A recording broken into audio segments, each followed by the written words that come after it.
Քրիստինե, շնորհակալ եմ, որ համաձայնեցիք այս զրույցին։ Կայացան դիմադրություններ Սյունիքում, մասնավորապես Գորիսում, Ալաշանյանը լինելով կալանքի տակ, ջախջախի հաղթանակ կրավ իշխող ուժի նկատմամբ, տեսանք ոստիկանական ինչ ուժեր էին կուտակված Սյունիքում, տեսանք թե ինչպես էին հենց ընտրության օրը ուղղակի Ալաշանյան դաշինքի շտաբը խուզարկություն իրականացնում ոստիկանները, տեսանք հենց տեղում, որ նկատվող քրեական գործ հարուցեցին, այսինքն անասելի ճնշումներ, բայց այս ճնշումները չընկրկեցի Սյունեցուն, Սյունեցին չնահանջեց, Գորիսեցին չնահանջեց և արեց իր ընտրությունը։ Խնդրեմ ձեր դիտարկումները Ալաշանյանի հաղթանակի հետ կապված, համեցեք։ Շնորհակալություն հնարավորության համար, այո, երևի Հայաստանի Հանրապետության ներքաղաքական ամենակարևոր թեման դիմընտրություններն են ու արդեն իսկ տեղի ունեցած ընտրություններից մենք մի քանի արձանագրում, շատ կարևոր իրականում արձանագրումներ կարող ենք անել։ Նախ առաջին արձանագրումը, որը պիտի ուղղվի վերաբերի բոլոր այն մարդկանց, բոլոր այն նախկին քաղաքասարակության ներկայացուցիչներին, ովքեր պնդում են, որ անկախ ամեն ինչից Հայաստանը բռնել է ժողովրդավարության ճանապարհը ու ճանապարհին անգամ ինչ-որ զոհողություններ կարելի անել, որովհետև Հայաստանում տեղի ունենում ժողովրդավարության անշրջելի ինչ-որ գործընթաց, ասում եմ ինչ-որ, որովհետև ուզում եմ նայել այդ մարդկանց ու հարցնել, որտեղ է այդ ժողովրդավարությունը, ես էլ եմ ուզում տեսնել ձեր ժողովրդավարությունը, որը դուք տենց տեսնում եք ու այդքան գովերգում եք, ուզում եմ հարցնել, ինչ դուք կանեիք, եթե Հայաստանի որևէ նախկին իշխանություն աներ այն ամեն ինչ, որ անում է հիմիկվա այս իշխանությունը, այսինքն երբ եք տեսել, որ Հայաստանի Հանրապետությունում ժողովրդի կողմից ընդգրկված падգամավորները կլինեն կալանքի տակ, երբ եք տեսել, երբ որ քաղաքապետի թեկնածուն փաստացին որն է բանտարկված վիճակից հաղթի մասնակցի ընտրություններին, ընտրության օրը ներխուժեն շտաբեր, ամեն տեսակ ճնշումներ, ամեն տեսակ փռեն ասֆալտին, ծեփեն պատերին, բառյա բուն իմաստով, մենք իսկապես դրա տեսանյութեր ունենք, ստիպեն, որ Կաշառք Բաժանյան սոցիալական աջակցություն անվան տակել, բայց ես հիմա խոսում եմ այն ճնշումների նկատմամբ, որոնք գործադրվում են սահմանամերձ Սյունիքում այս պայմաններում Սյունիքի բնակչին տանեն կնոջը, տանեն ոստիկանական բաժանմունք ու ստիպեն բողոք գրել սեփական քաղաքապետի դիմաց ու այս ամենի առջև մեր քաղաքասարակությունը, չակերտավոր քաղաքասարակությունը, որտեղ իրենք ապացուցում են երբեք էլ չեն եղել քաղաքասարակություն, փակի իր աչքերը ու ասի ժողովրդավարական գործընթաց է տեղի ունենում։ Ուրեմն առաջին արձանագրումը իշխանությունը շարունակում է ոչ թե քայլերով, այլ թռիչքներով ու լոնքերով նահանջել ժողովրդավարությունից ու Հայաստանում շատ ավելի վատ է ժողովրդավարության վիճակը, քան միջև այս մարդկանց գալը։ Սա առաջի արձանագրում։ Ու չնայած դրան, երկրորդ կարևոր արձանագրումը այս իշխանությունը փորձելու է ամեն ձև այս ընտրությունների իրենց պարտությունը ու ֆիասկոն բացատրել ու ներկայացնել որպես ժողովրդավարության հաղթանակ, որ իրենք այնքան ժողովրդավար են, որ կարող են ընդունել նաև այսպիսի արդյունք։ Ոչ, իրենք պարզապես տապալվել են, իրենք արել են ամեն ինչ, որ այսպիսի արդյունք մենք չունենանք, իրենք դրա համար չեն խորշել կիրառել բոլոր միջոցները, այդ թվում անօրինական, բայց մարդիկ գնացել են անգամ այդպիսի ճնշումների դեպքում արտահայտել են իրենց կարծիքը ու փաստացի իրենց վերաբերմունքը։ Գորիսում տեղի ունեցած ընտրությունը պետք է առանձնացնել մնացածից։ Իրենց քվեով մարդիկ փաստացի պատասխանել են այն մեղադրանքներին, որը ներկայացված էր Արուշ Արուշանյանին։ Ու այդքան ճնշումներից հետո ես ուզում եմ ընդգծել, որովհետև պատկերացրեք Սյունիքի այս անվտանգային ճգնաժամի ժամանակ անգամ մարդկանց կանչել են ոստիկանական բաժանմունքներ ստիպել ժամերով պահել կին տղամարդ ու ստիպել բողոք գրել իրենց քաղաքապետի դեմ։ Ու սրանից հետո մարդիկ գնացել քվեարկել են։ Սա երկրորդ արձանագրումը, իշխանությունը չնայած կիրառած բոլոր ճնշումներին, բոլոր անօրինականություններին, ջախջախիչ պարտություն է տանում, հետևաբար սա ցույց է տալիս, որ երկրում ոչ միայն ցավոք սրտի ճգնաժամը չի հանգուցալուծվել, այլ մարդիկ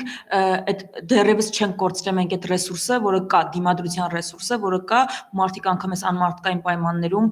գնացել իրենց կամքը արտահայտվել են։ Եվ երրորդ արձանագրումը, որ օրինակ ես ինքս իմ համար արել եմ,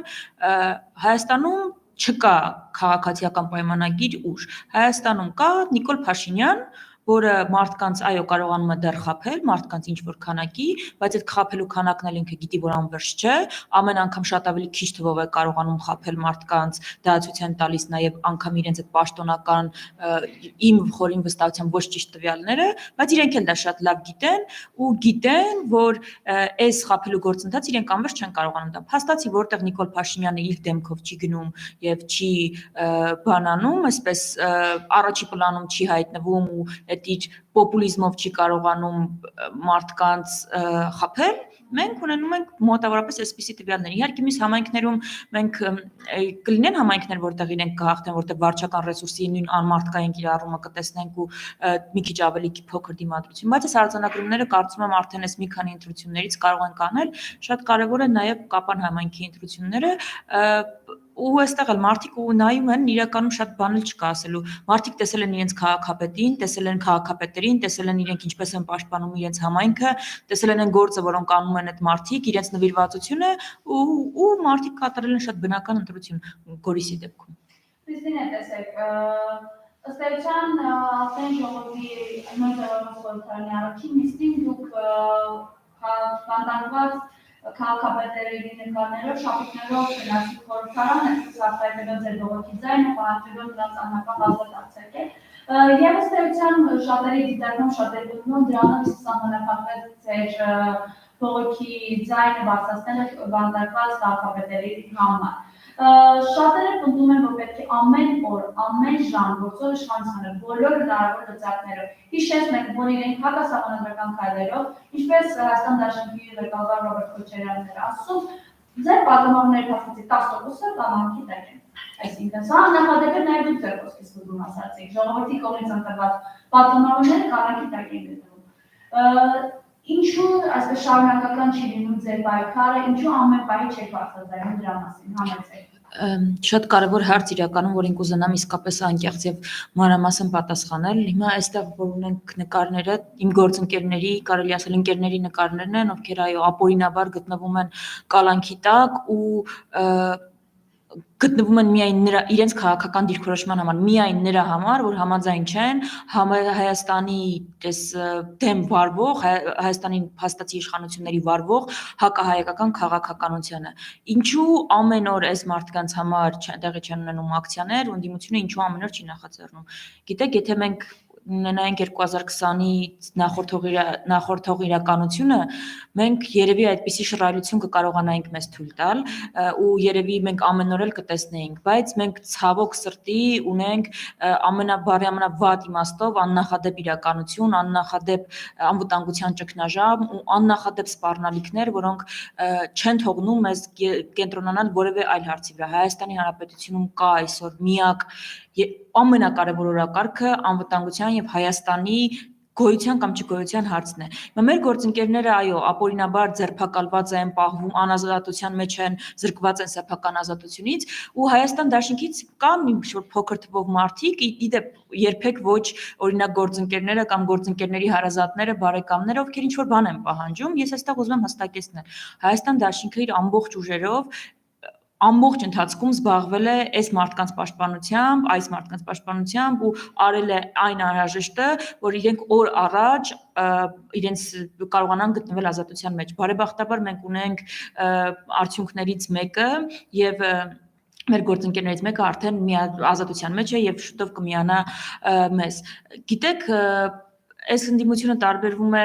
ոչ միայն նախորդ ընդդիմություններից, այլ նաև ցավոք ներկայ իշխանություններից իր ոչ պոպուլիստական լինելով եւ շատ ավելի լավ պատկերացնելով Հայաստանի հանդեպ ծառացած խնդիրները։ Ես ուզում եմ բացատրել, որ այո, մենք գուցե կարող ենք ամեն օր դատարանների դիմաց հավաքվել ինչ-որ թվով մարդկանցով եւ բարձրացնել այս հարցը, բայց ես ուզում եմ միասին հասկանանք Հայաստանի ինչ վիճակում է գտնվում եւ արդյոք որևէ այլ հարցի բարձրացում, քան Հայաստանի ներկա անվտանգային հարցերն են, չի դառնում օրակարգից շեղում։ Չէ՞ որ նրանք այն մարդիկ են, ովքեր գոնե համայնքապետերը այն մարդիկ են, ովքեր բարևի իմաստով Սյունիքն են կանում։ Այսինքն իրենք այսօր բանտարկված են նաև նրա համար, որ ուղղակի ասել են մենք զենքով մեր հայրենիքը պահպանենք, Ես երբեք չեմ խոսում այս մարդկանց կամ չպաշտպանելու կամ չաջակցելու համար, բայց մեր բոլոր հետևորդներին ում մոտ տպավորություն է ստեղծվել, որ ընդդիմությունը չի պաշտպանում սեփական թեկնածուներին անգամ կամ համակիրներին ու եթե այդպիսի տպավորություն է ստեղծում, ես միայն ուզում եմ փոխանցել, որ ամբողջ ընթացքում ոչ միայն պաշտպանել, այլ հնարավոր ամեն ինչ արել է, որ իրենք օր առաջ հայտնվեն ազատության մեջ, դրա արդյունքները արդեն ունենք, բայց այո, դա չի վերածվել պոպուլիստական ինչ-որ բան ցույց տալու, որտեղ կարիք չունենք մենք ցույց տալու իրականում, որ մեր ընկերներին պաշտպանում ենք, որովհետև ավելի կարևոր հարցեր կան իսկապես հիմա Հայաստանում, այս մարդիկ էլ բոլոր նրանք, ովքեր Հայաստան դաշինքի ցանկում են, բոլոր այն մարդիկ եղել, հիմա կան, ովքեր պատգամավորներ են, գիտեն ինչ ճանապարհ են բռնել եւ գիտեն ինչ իշխանության դեմ են դուրս եկել, գիտեն, որ այդ մարդիկ չեն խորշելու ամենաանօրինական հնարքները կիրառելուց։ Դրա համար սա մի ճանապարհ է, որը մենք գիտակցված բռնել ենք եւ գիտակցված անցնում ենք։ Գիտեք, անգամ շատ հաճախ մեր ընտանիքի անդամներին ստիպված ենք լինում զգուշացնել, նախազգուշացնել, որ հնարավոր են ամենատարբեր անօրինական որևէ աղերս մեզ հետ չունեցող դեպքեր ու մարդիկ պիտի պատրաստ լինեն դրան։ Ցավոք Հայաստանը հիմա այդ խաղաղ օրինական սոլիդ ցիվիլ իրականությունում չի, որը մինչև 2018-ն էր եւ օրինակ երբ մեկին մի քիչ բռնի բերման ենթարկելու պատճառով կարելի էր բան անել, աղմուկ բարձրացնել եւ հասնել այդ հարցի լուծմանը։ Ոչ միայն այս մարդիկ, մենք անդադ խոսում ենք պատգամավոր կամ քաղաքապետ բանի մասին, հանգամանք ունեցող պաշտոնյաների մասին, բայց օրինակ իմ 40 ընկերներ դաշնակցական, 40 ընկերների շուրջ 40 ընկերների վրա ամենատարբեր քրեական գործերն են հարուցված։ Մարդկանց բերման են ենթարկում բարձրախոսով խոսելու համար, մարդկանց բերման են ենթարկում մի քանի տեսախցիկների առջև հարցազրույց տալուց, որովհետև չգիտեմ ինչու, իսկապես չգիտեմ, որևէ տրամաբանական սահմաններում չի տեղադրվում։ Բա ինչ ասեն մեր այն հարյուրավոր համակիրները, ովքեր որևէ պաշտոնյա չեն ու նկատմամբ ամեն օր աշխատավայրերում ճնշումներ են, ովքեր աշխատանքից արդեն ազատվել են պարզապես մեր համակիրը լինելու համար։ Այո, այսպիսի մթնոլորտում ենք ապրում եւ մենք շատ լավ իմացել ենք ուր ենք գնում ու ինչի կարող է հանգեցնել այդ ամեն ինչը, բայց մենք էլ այդ պարտականությունն ունենք դիմադրելու։ Գիտեք, երբ խոսում ենք հայրենիքը վտանգի մեջ է, հայրենիքը պետք է փրկել, այդ անձնական բաները մի քիչ կողք են դրվում։ Հիմա էլի որ հարցին ամբողջական պատասխանեմ, Հայաստանում կա մեկ ամենակարևոր, ուշադրության ակարիք ունեցող օրակարգ, դա Հայաստանի գոյության, չգոյության, Հայաստանի անվտանգության օրակարգն է, ու ես կարծում եմ մեր գործընկերների հետ էլ եթե դուք խոսեք, հուսամ շուտով բոլոր ազատության մեջ կլինեն ու կարողանանք այստեղ հյուրընկալել, իրենք էլ կասեն, որ իրենց պաշտպանության համար որևէ հրապարակային բան կամ կարիքը չկա, եթե որևէ մեկը հիմա ուզում է որևէ դրական բան անել Հայաստանի համար, դա նպաստել ներկա իշխանությունների վարվող քաղաքականության նկատմամբ դիմադրության շարժման ձևավորմանը։ Դուք ինքդ արձանագրեցիք, որ գործ ունեք սանձարցակ իշխանության հետ, որ բոլոր գծերը հատում է եւ անում է այն, ինչ ուզում է եւ դեռ անելու է։ Ընդդիմությունը ինչ պետք է անի։ Ինչպես դիմադրել, դուք հասկանում եք, չէ՞, որ շատ են ուղղակի ասում են, որ խորհրդարանում այս իշխանությունն են այդ հարթակում չեք կարող պայքարել։ Հայաստան դաշինքի չկան մարդիկ, ովքեր կարծում են, որ այս ստեղծված էլի եմ կրկնում աննախադեպ ճգնաժամը կարելի է հաղթահարել խորհրդարանով, դա արձանագրում է, որը բոլորի մոտ կա։ Խորհրդարանը պայքարի գործիքներից մեկն է, որը մենք փորձում ենք հնարավորինս արդյունավետ եւ հնարավորինս ամբողջականորեն օգտագործել։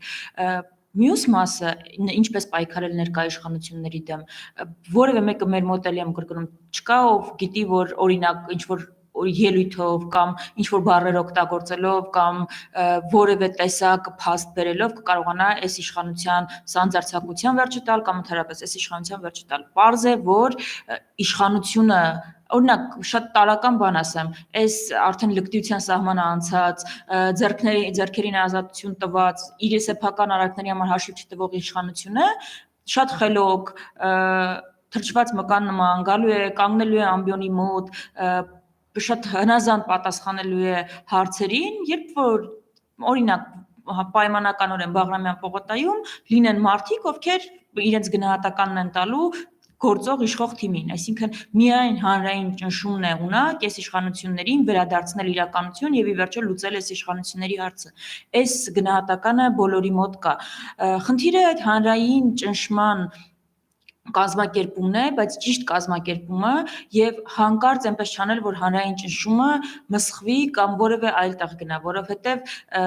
հիասթափության նոր ալիքին մարդիկ ել չեն դիմանա։ Իսկ հիմա չեք պատերում հիասթափությունից մարդկանց։ Մարդկանց հիասթափությունը իհարկե կա եւ պետք է հատկապես մեր համակիրների շրջանակում դրա դիմաց աչք փակել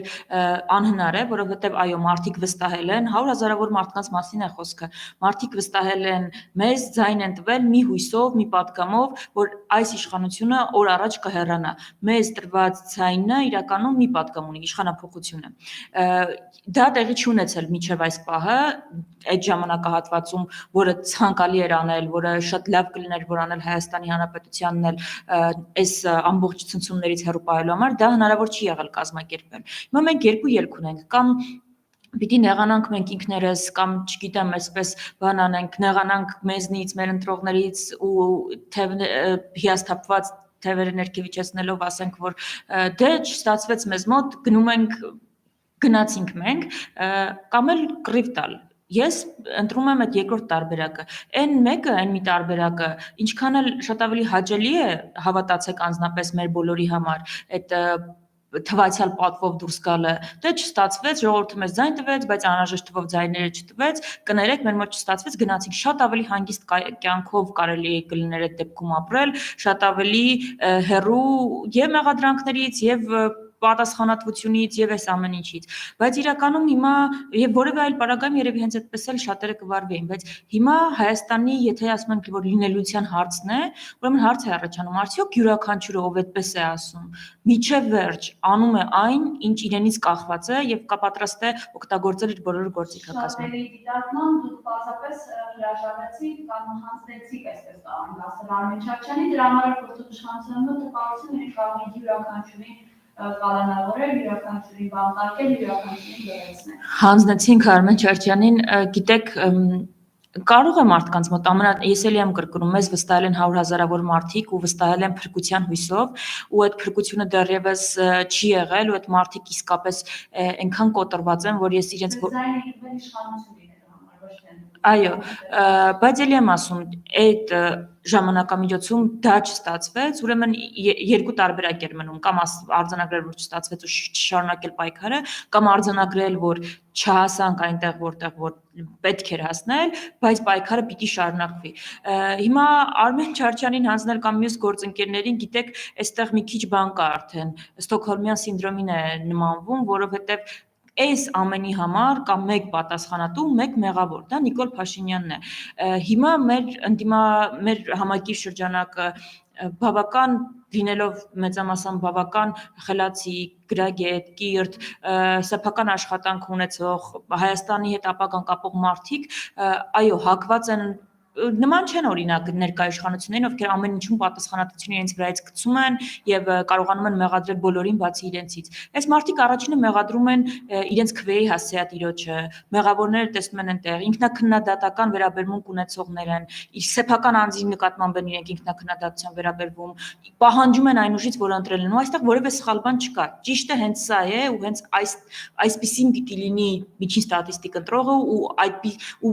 պիտի պահանջի այն ուժից, որը որ ընտրել է։ Ցավոք մենք չունենք սա իշխանությունների դեպքում, բայց ընդդիմությունն էլ սրանից ոչ թե պետք է նեղվի, ոչ թե պետք է իրեն քննադատողներին որևէ ձևով նեղացնի կամ հեռանա այդ մարդկանցից, պետք է բացատրել, պետք է անընդհատ մարդկանց բացատրել իրավիճակը։ Արմեն Չարչյանի դեպքում եղել է, ու ոչ միայն Արմեն Չարչյանը, եղել է հստակ քաղաքական հրահանգ ձերբակալել ամեն գնով զրկել ազատությունից, այո, որպես մեսիջ մնացած առաջինը Հայաստան Դաշինքի պատգամավորներին, որ չփորձեք հանկարծ օրինակ շարունակել տալ են գնահատականները, որոնք տալիս եք, նույնը կլինի ձեր դեպքում։ Ես հիշում եմ մեր փակ քննարկումները, պարոն Չարչյանի հետ այդ թվում նաև երբ բաներ ինքը ազատության մեջ էր, որևէ մեկը ձերբակալված մարդկանցից ազատությունից զրկված երբեք իր անձի պաշտպանությունը չի դրել առաջի տեղում եւ թիմին չի ստիպել, ասել, խնդրել, որևէ ձևով ակնարկել, որ պետք է օրինակ զբաղվել այդ մարդկանց պաշտպանությամբ հրապարակային նկատմամբ օրինակ ակցիաներ այդ բոլոր մարդիկ ես էլ եմ խնդրում որ իրենց անպայման հրավիրեք եւ իրենք առիթ ունենան ամեն կերպ ասել են որ իրենց խնդիրը երկրորդական է դա հետևանքն է դա չի պատճառը մենք էլ այդ մեսիջը ընդունել ենք եւ այո իշխանության մեսիջը առաջինը մեզ էր ուղղված Հայաստան Դաշնքի ցանկում ընդգրկված падգամավորներին որ հանկարծ չփորձեք մնացեք չափներիդ մեջ թե չեք արժանանակ նույն բախտին մարտահրավերը ընդունված է դա ոչինչ մեր համար չի նշանակում մենք շարունակելու ենք նույն գնահատականները հնչեցնել ու նույն պայքարը, որը ծավալված է շարունակել։ Ուզում եք ձերբակալել։ Եղբայր, գիտեք, դուք մեզ զրկել եք հայրենիքից, հիմա մի քիչ ազատությունից զրկել սպառնալով ոչ միտեղ չեք հասնի։ Քրիստինե, այո, այդ արձանագրում։ Տեսեք, մենք շաբաթվա 7 օրերը գրեթե ուղղի եթերով են եւ մեր հետևորդները բացառապես պահանջում են, որպեսզի փողոցով եկած իշխանությանը հեռացնել փողոցով, վերցնել փողոցային պայքարը, որովհետև խորհրդարանում ընդդիմությունը տապալված է ուղղակի, ընդդիմության աշխատանքը իրենք որ կարողուց են հարձակվել ձեզ վրա, իրենք որ կարողուց են կծեցեն, որ կարողուց են շահարկել նախկինները եւ պոպուլիստական այսպիսի հայտարարությունները կամրապնդեն ուղղակի իրենց դիրքերը։ Փողոցային պայքարի վերադարձ Եթե որևէ մեկը կարծում է, որ օրինակ ինձ համար հաճելի է նստել կամ երազանքների աշխատանք է նստել այնտեղ եւ լսել, որ օրինակ ես կերակրատաշտից օգտվող նախկին եմ, դա սխալմունք է։ Ամենածանր օրերը ամենածանր նկատմամբ հոգեբանական առումով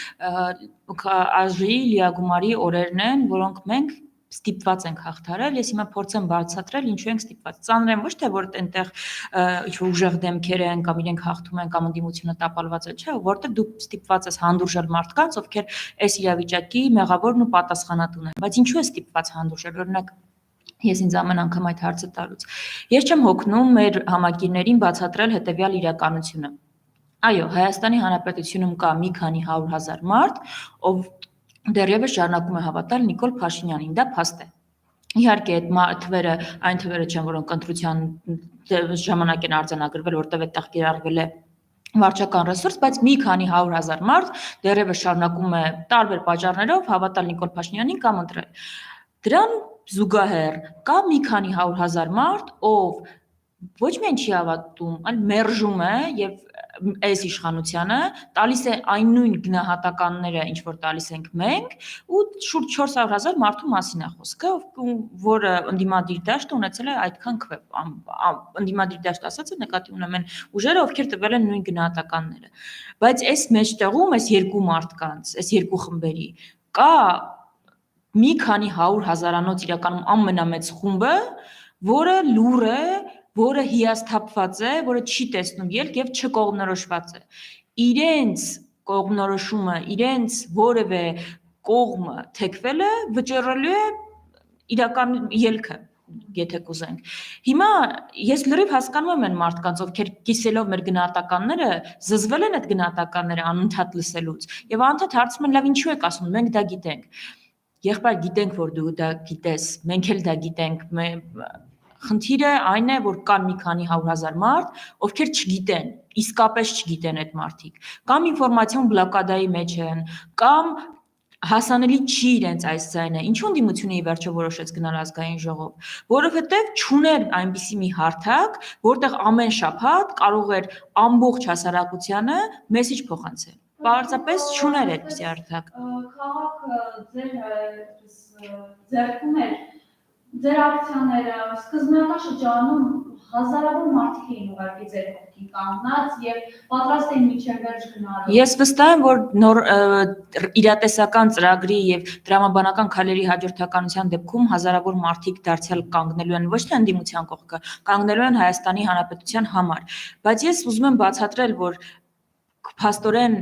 այն քանակը, որը ոչ թե քանակը բաներ քիչ էր, այլ մենք ունենք մի իրավիճակ, երբ 100,000-ավոր մարդիկ Հայաստանում վճռորոշ չեն, կողմնորոշված չեն, եւ այդ մարդկանց կողմնորոշվելը կարող է փոխել իրավիճակը ու օգնել իրավիճակի հանգուցալուծմանը։ Սա մի պայմանը, սա մի պատճառը, ինչու Հայաստանում մարդիկ լիդեր են մշտապես։ Հեսա լիդերին էլ կանադառնալ։ Վերջի չկար Հայաստան դաշինքում կամ առասարակության մեջ մեկը, որ ինչպես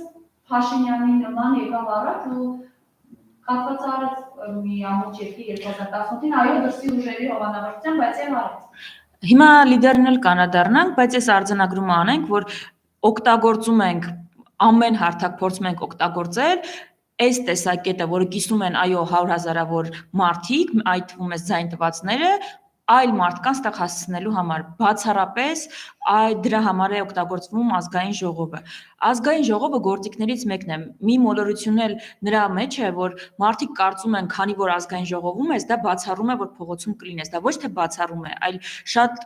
այլ գրագետ ծրագրի, ճիշտ ծրագրի դեպքում դա միմյանց փոխ լրացնելու է։ Ուղղակի մարդկանց մի խմբի մոտ բան է առաջացել, որ օրինակ եթե մանդատները վայր դրվեն կստեղծվի ճգնաժամ, կամ չգիտեմ, մանդատները վայր դնել չվերցնելով կամ օրինակ հանձնաժողովի փոխնախագահ կամ նախագահ չառաջադրվելով որևէ ճգնաժամ կստեղծվի ու այդտեղից կարող է կայծ դնել, որ բռնկվել։ Իրականությունը այլ է, մենք գործ ունենք մի իշխանությունների հետ, ով սահմանադրական ով դատարանների դռներ էր շրջափակում, ով չի խորշելու որևէ անօրինական միջոցի դիմել սեփական իշխանությունը պահելու համար, հետևապես այդ որևէ գործիքակազմից հրաժարվելը իմ խորին համոզմամբ պարզապես հիմարություն է, պետք է օգտագործել բոլոր գործիքակազմերը։ Անդրադառնանք պայքարին։ Փողոցային պայքարն էլ պայքարի ձևերից մեկն է ու վստահ արդեն ասացի, որ միայն հանրային ճնշումով եմ ես ինքս եւ իմ գործընկերները պատկերացնում այս իշխանության ավարտին մոտեցնելը ու այդ հանրային